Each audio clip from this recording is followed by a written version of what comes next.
Saludo en nombre de Alianza Américas y Cristo Sal.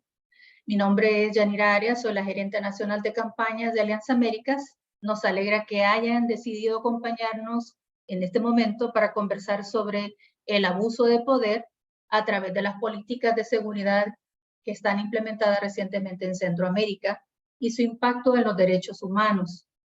El uso frecuente del estado de emergencia para hacer frente a problemas de seguridad, a malestar social, ha sido una tendencia en estos países. ¿Qué derechos son los más comúnmente vulnerados? Extenderemos un poco más sobre esa pregunta en este espacio. Para esto tenemos un panel de 3 personas expertas que nos acompañan. Voy a brevemente a compartirles quiénes son. Zaira Navas, quien actualmente es jefe de Estado de Derecho y Seguridad de Cristo Sal, y trabajó por varios años en la Procuraduría para la Defensa de los Derechos Humanos en organizaciones de la sociedad civil. Fungió como inspectora general de la Policía Nacional Civil y directora ejecutiva del Consejo Nacional de la Niñez y Adolescencia, entre otros cargos. Es graduada de la Universidad de El Salvador y es máster en Administración Pública, Justicia, Seguridad del Instituto Universitario de Investigación Ortega y Gasset en España. Nuestro segundo panelista será Abraham Ábrego.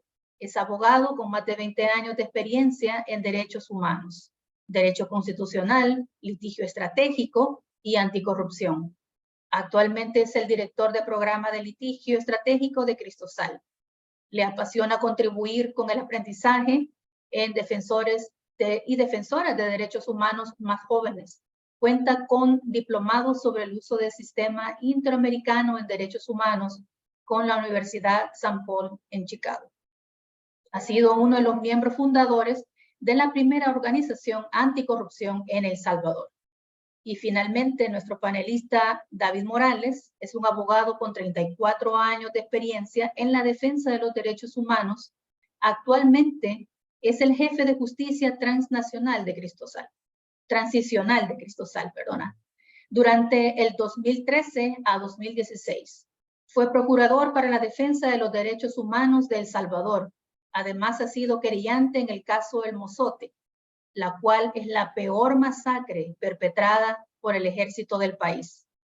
Hemos estructurado para el seminario 4 preguntas a partir de las cuales recordamos a los asistentes a hacer preguntas en el chat y en la sección de comentarios y preguntas y respuestas.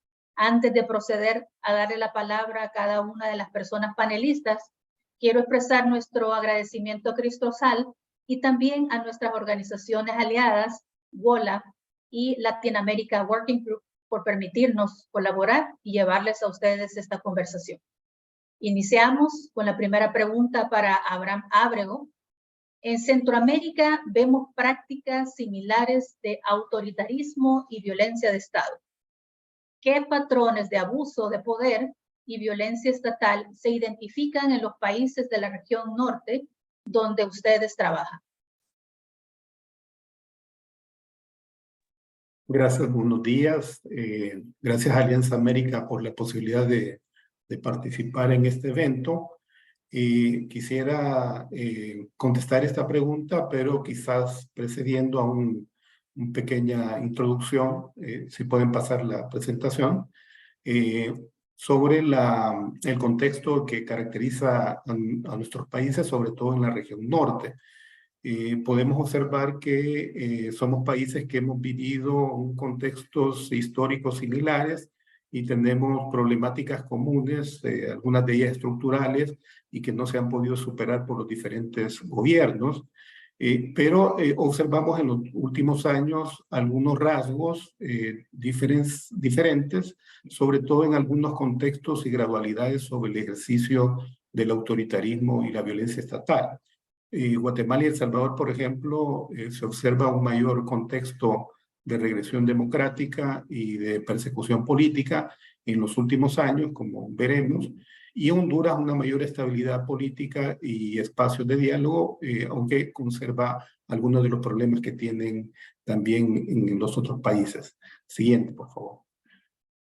En ese sentido, hemos identificado respecto a estos factores, a los que me voy a referir, algunos factores que han incidido, digamos, en un mayor ejercicio autoritario del poder y violencia estatal. Como decía, hay una regresión democrática en la institucionalidad de los países, se observa con mayor fuerza en Guatemala y El Salvador. Honduras ha tenido otro nivel de transición, pero también se observa una instrumentalización de la justicia con motivaciones políticas, lo que hace que haya un incremento de violencia estatal. Y otro factor es que en los tres países ha habido condiciones de criminalidad fuerte a nivel de pandillas y de crimen organizado, y los estados no han dado mayores respuestas que la vía represiva, y han usado, digamos, estas vías de políticas punitivas y no políticas de seguridad integrales. Eso también es otro factor. Y el otro factor que hemos identificado es un uso reiterado de poderes de emergencia que ha otorgado mayores facultades, sobre todo a nivel de policías y militares, y eso también ha incrementado la violencia estatal. Siguiente, por favor. Con esto quisiera referirme a los tres patrones que hemos identificado. Este es a partir del monitoreo que hemos realizado como Cristosal, sobre todo particularmente en los 2 últimos años, un abuso del ejercicio punitivo del Estado, dígase el ejercicio del poder estatal para perseguir la criminalidad, y en el marco del uso de poderes de emergencia. Este es un patrón al que me voy a referir luego. Y también hemos visto un incremento de la violencia contra comunidades en condición de marginalidad o comunidades indígenas en la defensa y propiedad ancestral. Es decir, es el otro patrón que hemos identificado en los tres países donde hay diferentes prácticas de violencia estatal. Y finalmente, el incremento también en los tres países de la violencia contra defensores de derechos humanos, y particularmente llamativo la persecución que hay contra operadores judiciales, sobre todo más visible en Guatemala y El Salvador. Siguiente, por favor. Respecto al uso de poderes de emergencia y el ejercicio del poder punitivo del Estado, es llamativo que revisando los decretos que han emitido los tres países desde julio del 2021 a mayo del 2023, a partir de 12 decretos que hemos analizado que suspenden derechos, se puede notar que estos gobiernos reiteradamente están usando poderes de emergencia. El Salvador es el que lleva mayor número de días con suspensión de derechos, 360, seguido por Guatemala y Honduras. En el caso de El Salvador, a nivel nacional, el caso de Guatemala y Honduras comparten de su territorio, es decir que o bien toda la población de estos países o parte de la población de estos países ha estado con suspensión de derechos al menos un año o la mitad de un año. Siguiente. Y observamos que el uso de los poderes de emergencia, las causas que han originado este uso como régimen de excepción o estados de excepción que suspenden derechos, ha sido por razones de seguridad, que no necesariamente las razones de seguridad son una causal válida desde el punto de vista legal para el uso de régimen de excepción o estados de excepción. Sin embargo, es la principal causa que denotamos. Estamos hablando de que estos regímenes han suspendido derechos en estas poblaciones, y estamos hablando del derecho a la libertad, del derecho a la detención legal, es decir, por la vía legal. Es decir, que esa es una situación de gobiernos que están ejerciendo su poder por la manera excepcional y no por los mecanismos ordinarios. Siguiente. Por otro lado, el otro patrón con comunidades, observamos, este es un hecho histórico que ha pasado en estos países, en Guatemala y Honduras, más contra población indígena y en comunidades en condición de marginalidad en El Salvador. Eso ha sido histórico, pero hemos visto en los últimos años un incremento de prácticas de violencia estatal por parte de autoridades estatales, donde participan poderes judiciales, policías o militares, y donde se criminaliza a líderes comunitarios y sobre todo con finalidad de extraer recursos naturales de los territorios o el tema de los conflictos de tierras. Esta es una cuestión preocupante que cada vez más en los últimos años estamos viendo una práctica. Hay dos ejemplos en el Story Zabal, en Guatemala, es un conflicto histórico que ya lleva años, y en el caso de las comunidades garífonas en Honduras. Siguiente. Y finalmente, el tema de riesgo para defensores de derechos humanos, estamos viendo prácticas más reiteradas de violaciones contra defensores de derechos humanos, periodistas y operadores. Estamos hablando, en el caso solo en Guatemala y Honduras, por ejemplo, que Honduras tiene el 4º lugar a nivel mundial, según una estadística que existía, del país con mayor riesgo contra defensa de derechos humanos, mientras Guatemala en un informe del CIDH aparecía en 5º lugar. Ese gráfico que ven ustedes, por ejemplo, demuestra un gráfico de FEUA, cómo se han incrementado los ataques en el caso de Guatemala desde el 2019 a la actualidad. Y esta es una constante que también estamos viendo en los otros países. Yo dejo hasta acá mi participación y luego podemos profundizar en la etapa de diálogo. Gracias. Gracias, Abraham. Zaira, le damos la bienvenida. Recientemente, Cristosal presentó un informe de 1 año de muertes de excepción que registra prácticas de tortura y una investigación de las muertes bajo custodia del Estado en El Salvador. ¿Cuáles son los principales hallazgos de esa investigación? Gracias, muy buenos días a todas las personas que nos ven y nos escuchan. Bueno, Cristosal realizó un informe, ha sistematizado sus informes de 1 año del régimen de excepción. Hay que decir que este es nuestro 5º informe sobre el régimen de excepción, que hemos denominado una medida permanente de represión y violación de los derechos humanos. Pasemos, por favor. De acuerdo con los datos obtenidos, y aquí voy a separar las detenciones del primer año del régimen con las detenciones hasta la fecha. Hasta el primer año había 12 prórrogas. El día de ayer se aprobó una 16ª prórroga al régimen de excepción y hasta la fecha llevamos 71.479 personas detenidas. Cristosal hasta el primer año había recibido 3.275 denuncias y ahora lleva ya más de 3.400 denuncias. Pasemos, por favor. Nuestra investigación parte esencialmente del testimonio de los familiares de las personas que murieron bajo custodia estatal, de personas que han estado detenidas en las diferentes cárceles del país, de investigación de las muertes a partir de esquelas y documentación audiovisual del Instituto de Medicina Legal, pero también obtenida por familiares y otras personas, incluidas funerarias, del monitoreo de medios de comunicación y consultas a especialistas. Avancemos.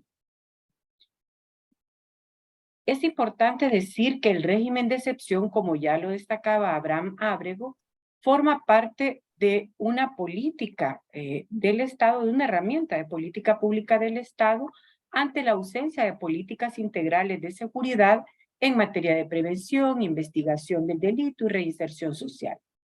También hemos identificado la alteración de estadísticas y el ocultamiento de cifras de homicidios y de otros delitos como la extorsión. Hay una negociación ilícita entre el gobierno y las pandillas que ha sido revelada por investigaciones periodísticas y validada por el mismo gobierno de Estados Unidos. No se puede descontextualizar los resultados que el gobierno presenta frente a esta negociación, que es la que dio una disminución de homicidios en el país. El régimen de excepción se da en el marco de una estrategia de populismo punitivo y de propaganda gubernamental muy millonaria, que tiene a su servicio medios nacionales, redes sociales y personas generadoras de contenido a favor del gobierno. Por tanto, la figura del régimen de excepción es por ahora la única herramienta de política pública en materia de seguridad que tiene este gobierno. Pasemos, por favor. ¿Cuáles son los patrones? Y esto responde a la pregunta que nos hacían de violaciones a derechos humanos que hemos identificado. Sobre el derecho a la libertad hay que decir que hay un sinnúmero de detenciones arbitrarias, por no decir que todas las detenciones son arbitrarias, porque se producen sin orden de captura ni investigaciones previas. Se produce el allanamiento ilegal de la morada o del domicilio, detenciones por denuncias anónimas, detenciones por antecedentes penales o dobles juzgamiento, estigmatización por tatuajes de personas, ya sea alusivas o no a pandillas. Al interior de las cárceles hemos identificado torturas, tratos crueles, inhumanos y degradantes. Particularmente hay un hacinamiento extremo. De 35,000 personas privadas de libertad que El Salvador tenía hasta antes de abril del 2022, sumado las 75,000 casi personas, somos el país con el mayor número de personas detenidas en el mundo. Las condiciones, por ende, son inhumanas y degradantes. Hay falta de alimentación y agua para el consumo de las personas privadas de libertad. A veces medio vaso de agua cada 2 días. Hay condiciones indignas e inhumanas para el aseo personal y su limpieza personal. Castigos físicos generalizados, igual que palizas. Entre las prácticas de tortura más preocupantes está el uso de choques eléctricos, el uso de gas pimienta y otras formas de tortura como castigos mediante el encierro total por días y horas sin atención y asistencia médica. Avancemos, por favor. Cristosal realizó una investigación específica sobre muertes violentas o muertes de personas detenidas durante el régimen de excepción. Nuestra investigación que tomó como base testimonios, como ya dije, verificación de actas del Instituto de Medicina Legal, entrevistas, fotografías, etcétera, permitió que documentáramos 139 personas que murieron bajo custodia estatal en el primer año, es decir, hasta el 27 de marzo. 4 de ellas eran mujeres y 135 hombres. Sin embargo, hasta la fecha, ya tenemos 174 personas muertas bajo custodia estatal, lo que significa que las muertes van creciendo y debemos lamentar las últimas declaraciones del fiscal general de la República, Rodolfo Delgado, quien aseveró que se había archivado 142 casos de muerte bajo custodia del Estado porque de acuerdo a sus investigaciones no había responsabilidad en estos casos. Avancemos. Avancemos, por favor. Es importante determinar que el rango de las personas que han fallecido bajo custodia estatal es mayoritariamente joven. Son personas en edad productiva que oscilan entre los 18 y 48 años. En su mayoría, hasta los 38 años, son el 40.5%. Avancemos. Pasemos, por favor. Como ustedes pueden observar en esta gráfica, la mayoría de las personas son personas en una condición económica de pobreza, en su mayoría dedicados a ser comerciantes informales, a oficios como carpinteros, tener emprendimientos públicos, ser mecánico, jornalero, es decir, trabajar en el campo, y algunos de ellos pescadores, taxistas y algunos estudiantes. Avancemos.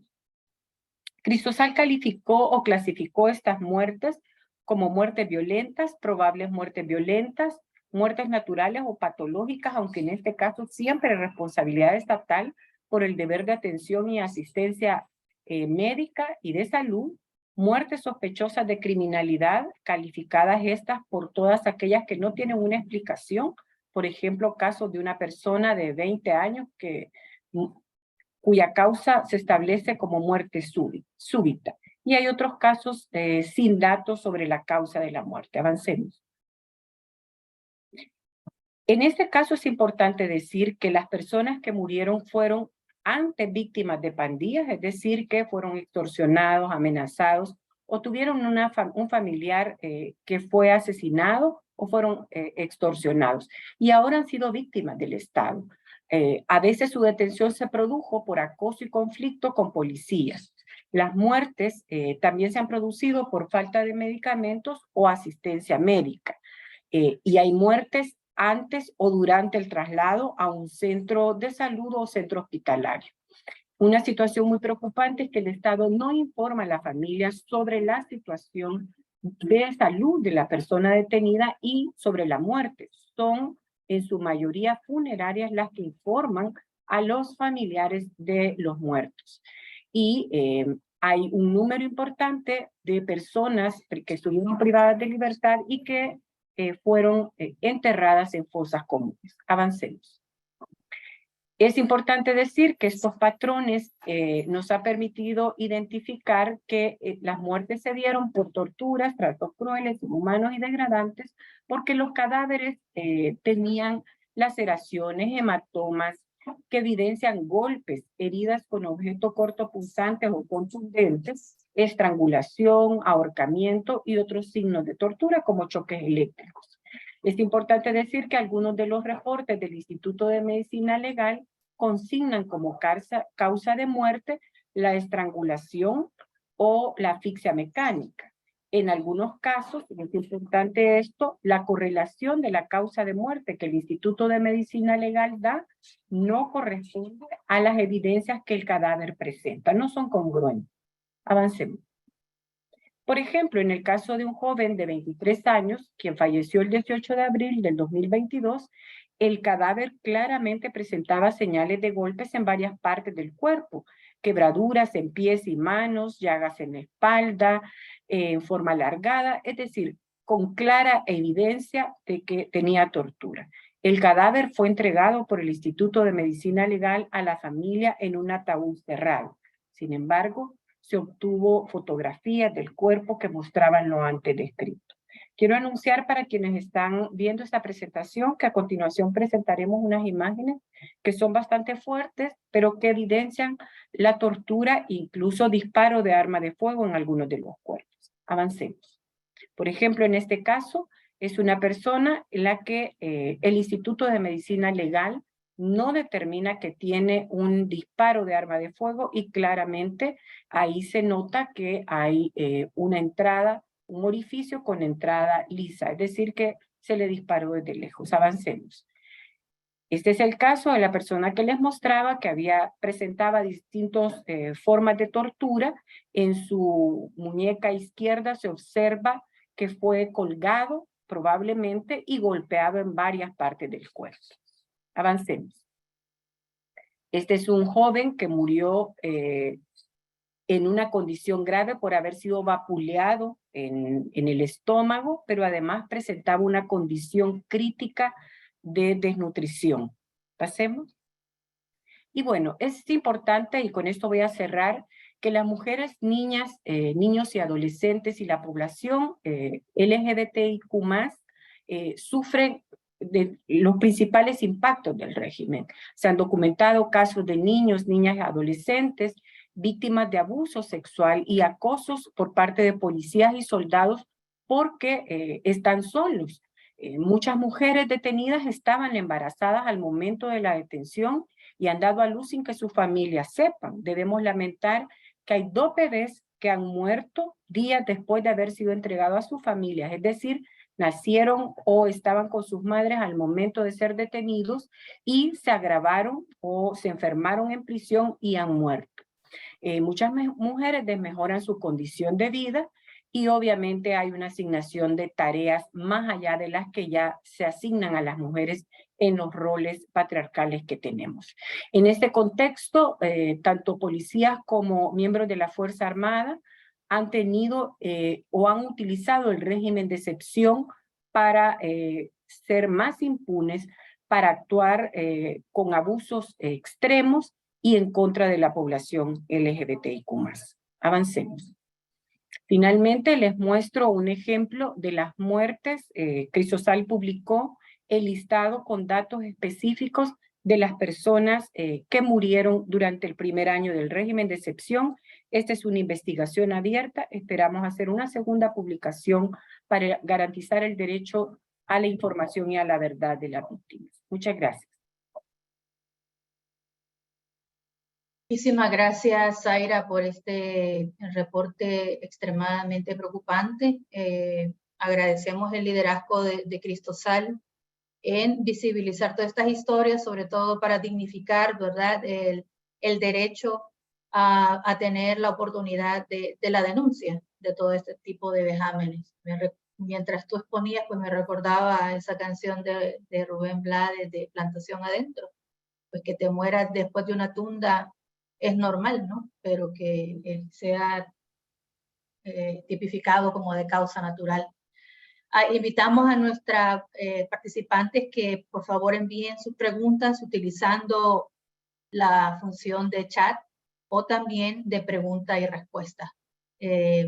Posterior a la intervención de nuestro último panelista, David Morales, vamos a abrir el espacio para que todas nuestra panelista y nuestros panelistas puedan responder a sus preguntas y comentarios.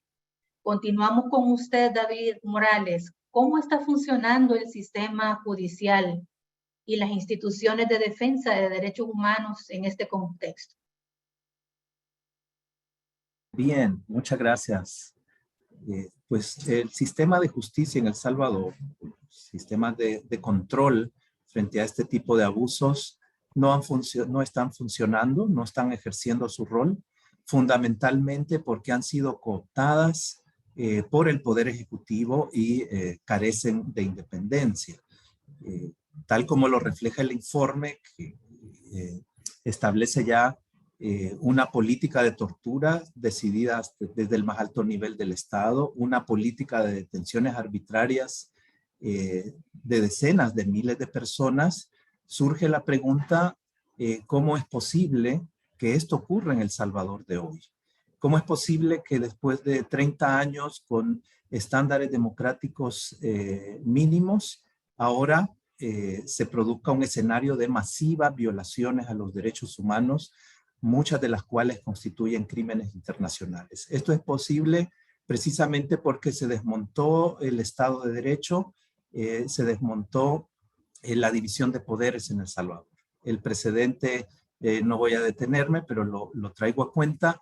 El oficialismo, el gobierno obtiene pues una asamblea afín a través de la vía electoral con una mayoría calificada, pero una vez este poder se ha consolidado, se desmanteló pues la independencia judicial. Se destituyó a la Sala de lo Constitucional, se colocaron magistrados afines a la presidencia, se destituyó al fiscal general igualmente, y meses después, en septiembre de 2021, se produjeron reformas o decretos que permitieron una purga judicial de jueces independientes también para colocar jueces afines al gobierno de turno. Entonces, esto permite ya una Corte Suprema de Justicia sometida a la presidencia, que ha sido cómplice en el desarrollo, la aplicación del régimen de excepción y su prolongación inconstitucional. No hay un control de la Sala Constitucional sobre la prolongación del régimen. Por lo tanto, la Corte está jugando un rol de tolerancia ante este abuso. La Asamblea Legislativa, la mayoría oficialista, por su parte, ha reformado las leyes penales, diversas leyes, pero una ley que ha sido sometida especialmente a reformas es la ley contra el crimen organizado, la ley especial contra el crimen organizado, que es la que han utilizado para ventilar los decenas de miles de casos de personas detenidas en el régimen de excepción. Estas reformas también tienden a que estos casos que se llevan adelante por aplicación del régimen se llevan sin un debido proceso, sin que se garanticen la defensa, la comunicación con abogados, sin que se garantice tampoco los controles judiciales y permitiendo abusos en las prácticas fiscales. Por lo tanto, prolongación del régimen, reformas penales y prácticas inconstitucionales e ilegales de jueces y fiscales nombrados a dedo sin seguir los procedimientos de ley están permitiendo que ocurra una tortura generalizada y detenciones arbitrarias generalizadas, entre otros abusos. Si pasamos la lámina, podremos ver esta práctica. La Fiscalía General, que como dije no es independiente de la Presidencia de la República, abusando de su discrecionalidad, presenta todos los casos, decenas de miles, bajo aplicación del régimen, en la Jurisdicción Especializada de Crimen Organizado. Y la Corte Suprema de Justicia, a su vez, ha nombrado, sin seguir el proceso que establece las leyes para el nombramiento de jueces, a funcionarios en esta jurisdicción, en los tribunales de crimen organizado, que son jueces sin rostro. No es posible conocer su identidad ni de qué forma fueron nombrados. Y estos jueces están recibiendo todos los casos del régimen de excepción, decretan detenciones provisionales en automático, aunque los casos carezcan de indicios o de pruebas, violentan el derecho a la defensa y someten a las personas prácticamente a una detención indefinida que puede durar, según las reformas que ha aprobado la Asamblea, hasta 2 años. Entonces, las personas detenidas bajo el régimen no van ante jueces ordinarios de carrera de la jurisdicción penal, sino ante un cuerpo de jueces nombrados ad hoc por la Corte. Son jueces de excepción, jueces ad hoc para el régimen, para la aplicación del régimen, que estos jueces se encargan de no ejercer un control sobre los abusos. Esto se llama fuero atractivo y está expresamente prohibido por la Constitución. Si avanzamos a la siguiente lámina, por favor. Esto genera que las personas detenidas bajo el régimen, y como se ha explicado, están detenidas arbitrariamente y en condiciones de tortura, y en comunicación absoluta. No hay contacto con familiares, ni abogados, ni siquiera con organismos de derechos humanos. Estas personas no han podido ejercer el derecho de tener una audiencia donde se ventile la prueba en su contra. Los jueces de excepción prolongan la detención hasta 2 años, por eso es que no tenemos ningún caso todavía en fase de sentencia. Todas son detenciones en fase de investigación, después de 2 años podrían enfrentar condenas hasta de 20 a 45 años. Entonces hablamos de una población de miles de personas sometidas a tortura, detención arbitraria, muriendo por estas condiciones, sin que exista un juez independiente, una fiscalía independiente que pueda controlar estos abusos, y que además tampoco puede ejercer su defensa. Dejaría hasta aquí la exposición para poder dar paso a la etapa de diálogo. Gracias. Gracias, David. Tenemos una última pregunta para Abraham y tenemos bastantes preguntas llegando desde la audiencia. Abraham, desde su perspectiva, ¿cuáles podrían ser algunas recomendaciones efectivas para enfrentar la represión y el abuso de poder en el norte de Centroamérica? Bueno, primero es importante que la participación ciudadana en la denuncia de este tipo de violaciones de derechos humanos, probablemente este tipo de informes que estamos dando en el caso de El Salvador no había sido posible si la gente no denuncia las violaciones, para contrastar muchas veces la información oficial que no es buena. Obviamente que acá lo que se requiere es que aquellos países en donde, por ejemplo, están implementando regímenes de excepción, conozcan esta información de cara a evitar seguir con esta práctica recurrente del uso de la excepcionalidad, porque se ve claramente los costos. Seguir la ruta de políticas de seguridad represivas y no realmente políticas de seguridad integrales donde haya una participación ciudadana, creo que es importante ese tema. Entonces la recomendación acá que hemos hecho a los países que no la han adoptado, por ejemplo, deberían dejar de estar prorrogando este tipo de régimen. Lo otro es que nos parece importante siempre fortalecer los mecanismos institucionales de defensa de derechos humanos. En estos casos de represión o el ejercicio punitivo del Estado, el tema de la institucionalidad es importante. Cuando la institucionalidad es débil, difícilmente la población tiene posibilidad de proteger sus derechos. Entonces, los mecanismos que existan en los países o la legislación que exista de protección de derechos humanos es necesario fortalecerla.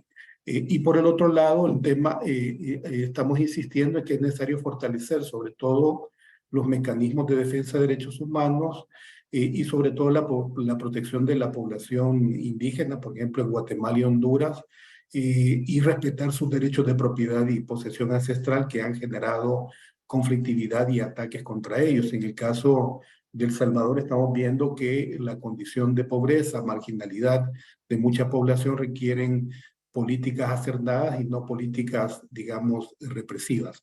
Eso en términos generales es lo que creo yo que se puede recomendar. Gracias. Gracias, Abraham. Vamos a tratar de aprovechar los últimos minutos de esta conversación, la siguiente mitad de la conversación. La primera pregunta que tenemos de la audiencia de Jessica García es: ¿cuál debería de ser el siguiente paso del gobierno de El Salvador al régimen de excepción? Y la pueden tomar cualquiera de las personas panelistas. Levantar la mano quien quiera tomar la respuesta.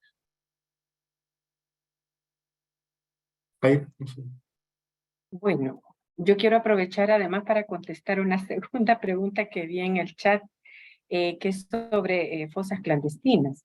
Bueno, es muy importante lo que ya Abraham explicaba, y es que el régimen de excepción forma parte de una política represiva del gobierno del presidente Bukele, que está vinculada a mantenerse en el poder, a garantizar su estadía en el poder y a convertirse, por supuesto, ya en un régimen autoritario, una dictadura.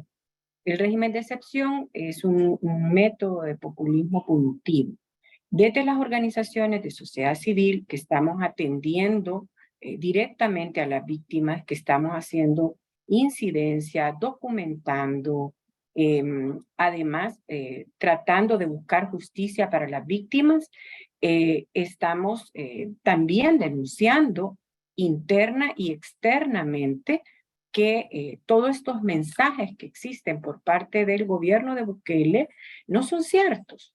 En Latinoamérica y afuera de las Américas se ha sentado la idea que el régimen Bukele o que este modelo de populismo punitivo da soluciones a los problemas de seguridad, lo cual no es cierto. Y es muy importante el trabajo que se haga de difusión, de denuncia, pero también de la activación de los sistemas internacionales de protección a derechos humanos, tanto el sistema interamericano como el sistema de Naciones Unidas. Creo que los demás colegas podrían ahondar en esto. Sin embargo, veía que había una pregunta relativa a las fosas clandestinas. Quiero decir que esta es una denuncia recurrente que no son nuevas. Las fosas clandestinas existían desde antes, era una práctica de las pandillas, pero también del crimen organizado. Y ahora estamos viendo o estamos recibiendo un número importante de denuncias de personas que estuvieron privadas de libertad, que vivieron las torturas y los tratos inhumanos dentro de las cárceles y que vieron cuando personas fueron enterradas adentro de las cárceles o que salieron muertas y que de esto no se da información. Esto hace no solo presumir, sino hay personas que han dado información de que existen estas fosas. Hasta este momento no hemos documentado ni investigado el lugar donde se encuentran, etcétera. Sin embargo, es un paso muy importante que debe seguirse y el reto es de las autoridades salvadoreñas. Lamentablemente tenemos un fiscal que es afín al gobierno y que tapa cualquier investigación en este sentido. Existen las fosas clandestinas, probablemente por ahora no podremos documentarlas, pero la denuncia ciudadana es muy importante para garantizar justicia para las víctimas. Gracias. Gracias. Igualmente, cuando sucedieron las fosas clandestinas durante la guerra, ha llevado décadas para tratar de llegar hasta la verdad de estos hechos. Así que es importante mantener vigilantes ante estas acciones de denuncia. Hay otra pregunta que es: ¿qué tipo de respuesta o reacciones está recibiendo Cristosal de representantes del Estado, de representantes de gobierno por el trabajo que están realizando? Y la pregunta es abierta para cualquiera de nuestros tres panelistas. David, no sé si... Bueno, hay una práctica, ¿no? Es parte de la política de propaganda del gobierno, una práctica de hostigamiento permanente a personas defensoras de derechos humanos, contra organizaciones de derechos humanos y también periodistas o medios de prensa independientes. El populismo punitivo que aplica el régimen del presidente Bukele es un populismo de un corte autoritario, dispuesto inclusive a generar masivas violaciones a los derechos humanos. En esa medida, las voces que denuncian las violaciones, las investigaciones que demuestran corrupción, abuso de poder son incómodas. Entonces, no solo se dirige contra Cristosal y otras organizaciones el discurso oficial. Por ejemplo, en el caso del ministro de Seguridad, Gustavo Villatoro, es un discurso visceral, donde casi que llama a las organizaciones como emisarios del mal, entre otras cosas, discursos difamatorios que pretenden asociar el trabajo de defensa de los derechos humanos a defensa de pandilleros, pero además de este discurso oficial, utilizando los medios públicos, radio y televisión públicos, también existe un aparato paralelo, sobre todo a través de redes sociales, de cuentas troll, cuentas falsas o voceros con identidad real que se dedican a insultar, a amenazar, a acosar. Y esta maquinaria de acoso y de hostigamiento tiene un modo de actuar particularmente misógino. Entonces, cuando hay mujeres defensoras de los derechos humanos, incluidas las colegas de Cristosal, el mensaje de amenaza, de amedrentamiento se exacerba. Pero evidentemente se trata de un trabajo de acoso articulado. Un diputado de Nuevas Ideas o un ministro del gobierno, si no es que a veces el propio presidente, que hasta ha insultado a la Comisión Interamericana de Derechos Humanos, para vergüenza, ¿no?, del país, a través de su cuenta de Twitter, una vez lanzan este mensaje, la estructura paralela en redes sociales de trolls y bots y voceros difamatorios se activa para generar ataques masivos. Obviamente también hay ciertos acosos de manera institucional a través de instituciones como Gobernación, que es la entidad que controla o que está supervisando la labor de organizaciones de la sociedad civil. El aparato del gobierno está funcionando de esta manera y evidentemente la acumulación de poder puede generar que esto se exacerbe y llegue a niveles todavía más graves. Gracias, David. Zaira o Abraham, ¿desean agregar algo más a la respuesta de David? No. Bueno, tenemos una pregunta de un colega, Harold Rocha. Él dice, la pregunta es, ¿cuál es la estrategia a seguir en foros internacionales y multilaterales? Hemos visto manifestaciones de preocupación e interés de parte de gobiernos y organismos como la OEA. ¿Cómo podemos apoyar desde la sociedad civil en el exterior? Hola, yo creo que sobre todo en contextos tan desfavorables como El Salvador, como ya lo expresaba David y Zaira, en que hay ataques reiterados, yo creo que la solidaridad internacional, tanto de organismos internacionales como de la sociedad civil en otros países es importante, sobre todo en contextos donde se está queriendo replicar como modelo exitoso lo que está pasando en El Salvador. Entonces, la articulación con sociedad civil en otras regiones, en particular en Centroamérica, y articular respuestas organizadas, digamos, al tipo de políticas o de violación de derechos como se están dando, me parece importante.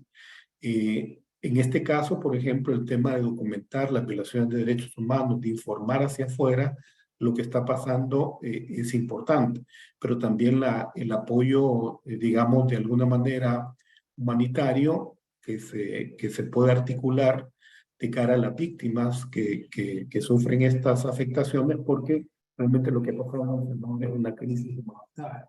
Se puede tomar el número de personas detenidas, muchas de ellas inocentes, y la afectación que están dando los familiares. Gracias, Abraham. Tenemos una pregunta adicional a Roberto Calderón. En la investigación realizada por parte de Cristosal, ¿han contemplado el subregistro de todos aquellos casos que no han sido visibilizados? Gracias. Por supuesto, nosotros lo que hemos presentado es lo que hemos podido constatar. Sin embargo, por eso es que somos muy enfáticos respecto a que estas 71.400 personas detenidas lo han sido de manera arbitraria. Eso por un lado. Con respecto a las muertes, denunciamos que en muchos de los casos las personas pudieron haber sido enterradas en fosas clandestinas. No se ha notificado a sus familiares sobre su muerte. Hay muchas personas que todavía tienen condición de detenidos desaparecidos y muy probablemente de muertos del régimen de excepción. Sus familiares no saben en qué centro penal están, nunca han podido visitarles y el Estado no da información, ni siquiera cuenta con un registro formal donde la persona puede ir a consultar dónde está detenido, cuándo fue detenido, a la orden de qué juez está la persona, etcétera. Hay un subregistro grave y preocupante. Cada vez que nosotros presentamos informes de este tipo o que cualquier organización presenta denuncias públicas, crecen las denuncias en las distintas organizaciones y hay personas que llegan a nuestras organizaciones pero piden anonimato. Es muy comprensible porque la situación del régimen implica que si hay una persona que denuncia corre el riesgo de ser detenida o una persona que busca justicia y que tiene un detenido puede tener como consecuencia que este detenido permanezca ahí durante muchísimos años. Son preocupantes las reformas que se aprobaron anoche y que están vinculadas a que las pruebas que se van a requerir para condenar o para procesar a estas personas que aún no han sido procesadas, no tienen el valor que el proceso penal establece. Hay un subregistro importante y preocupante de las detenciones, pero de las muertes también y de las vulneraciones al debido proceso. Gracias. Abraham o David, ¿desean agregar elementos adicionales a la respuesta de Zaira?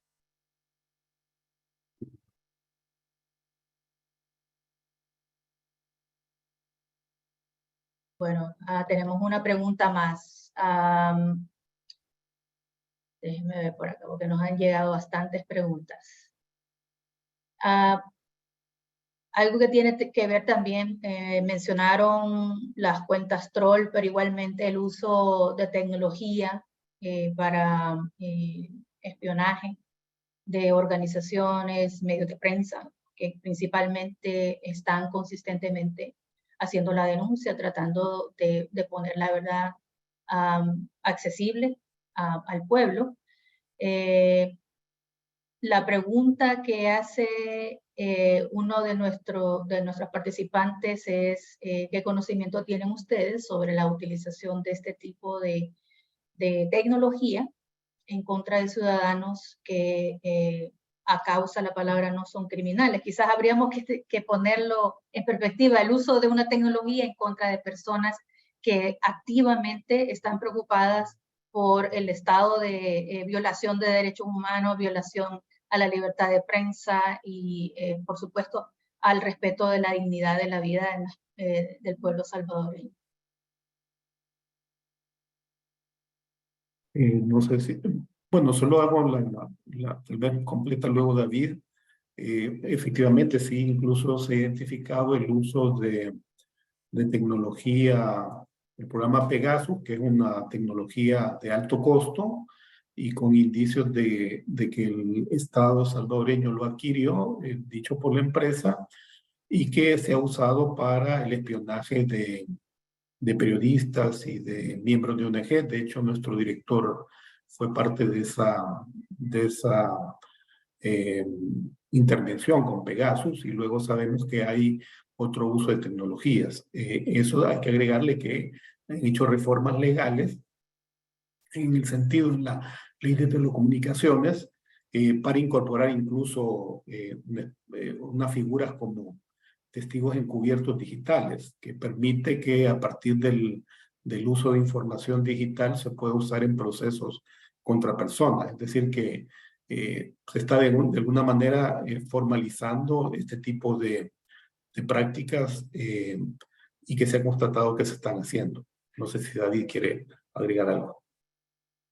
Sí, este tema nos lleva directamente a otra política autoritaria antidemocrática del actual régimen salvadoreño, y es la política de opacidad, de anular totalmente el derecho de acceso a la información pública en El Salvador. Cristosal intentó que se siguiera una investigación por la Corte de Cuentas en relación a los fondos públicos que se habrían utilizado para implementar Pegasus con función o con el fin de espiar a periodistas independientes y personas de organizaciones de derechos humanos y de la sociedad civil. Y bueno, esta demanda fue rechazada.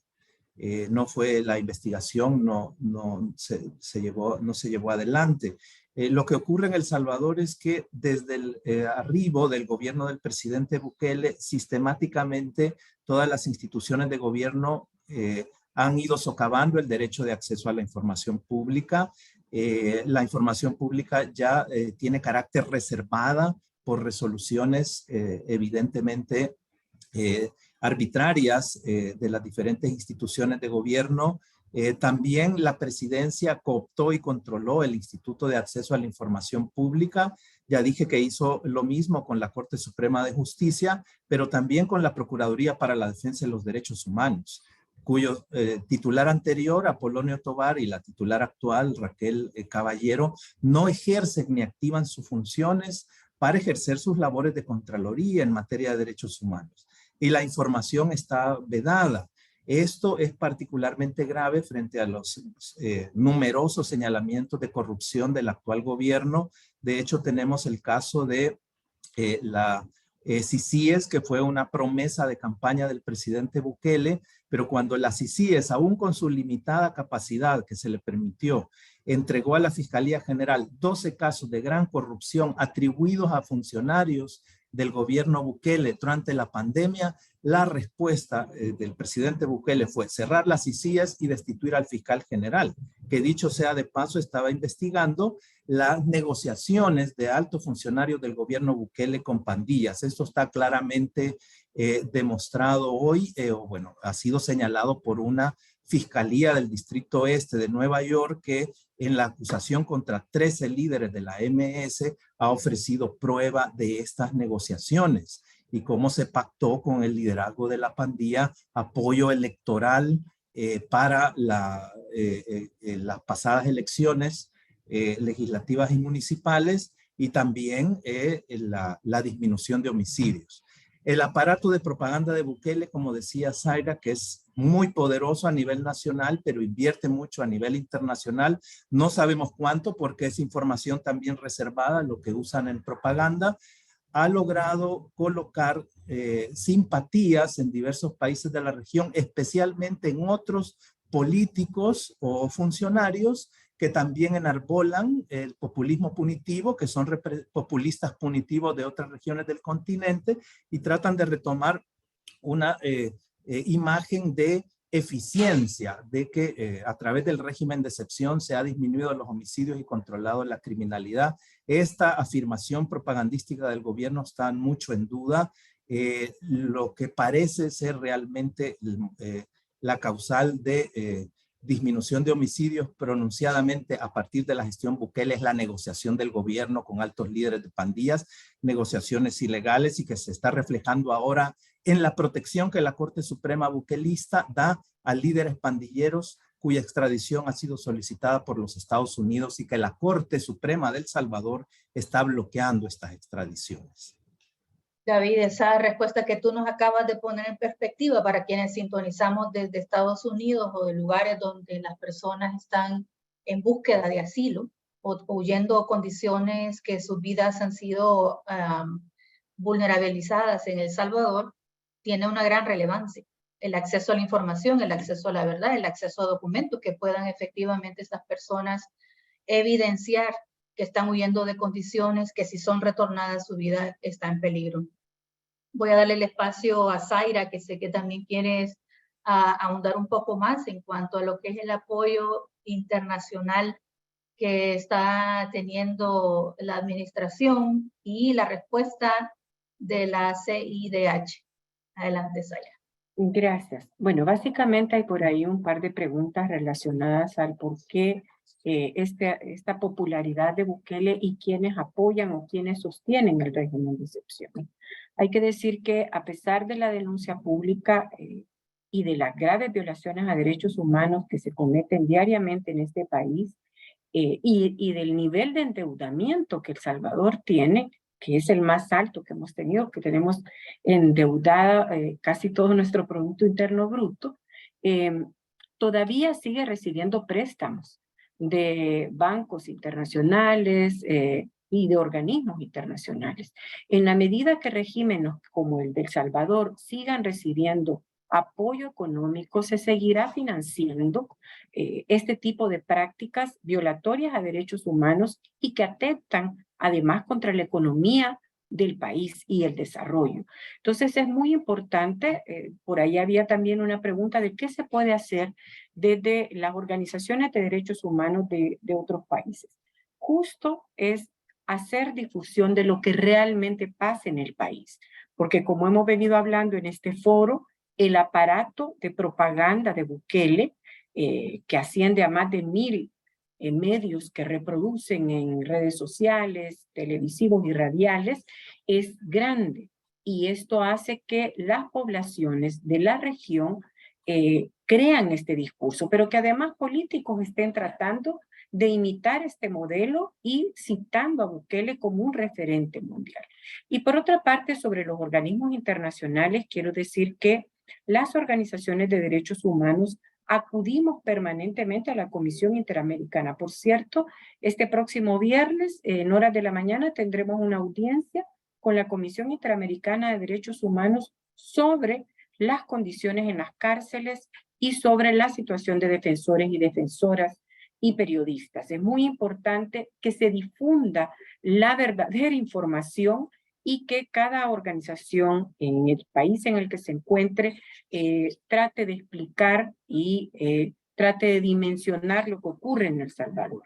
Finalmente, alguien preguntaba sobre los habeas corpus. Quiero decirle que distintas organizaciones hemos presentado cientos de habeas corpus y lamentablemente esta sala impuesta, esta sala inconstitucional, ni siquiera ha respondido los habeas corpus. Sigue en la impunidad y garantiza la impunidad del régimen de excepción. Gracias.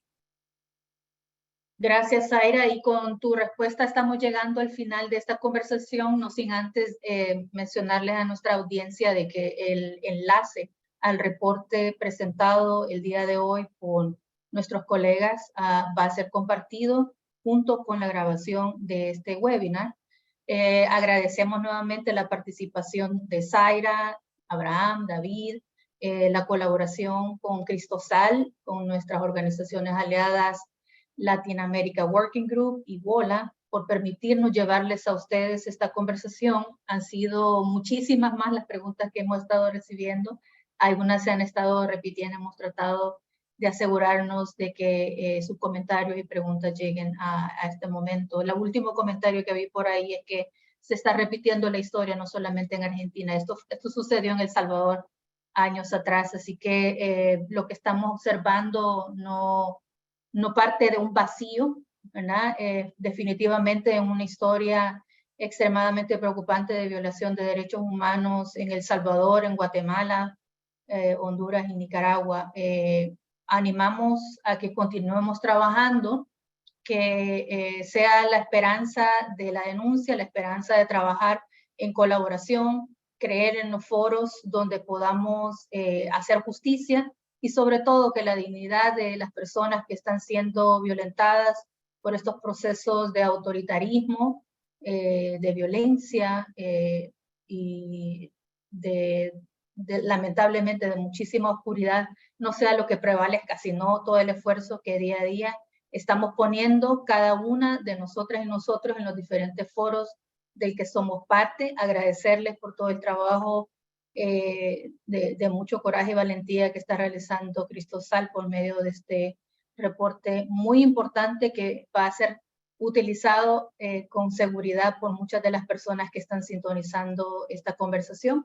Nuevamente, gracias y un agradecimiento en nombre de mi colega Hazel Contreras, que estaba acá para facilitarles esta conversación, pero se puso mal de salud. Le deseamos que se encuentre bien.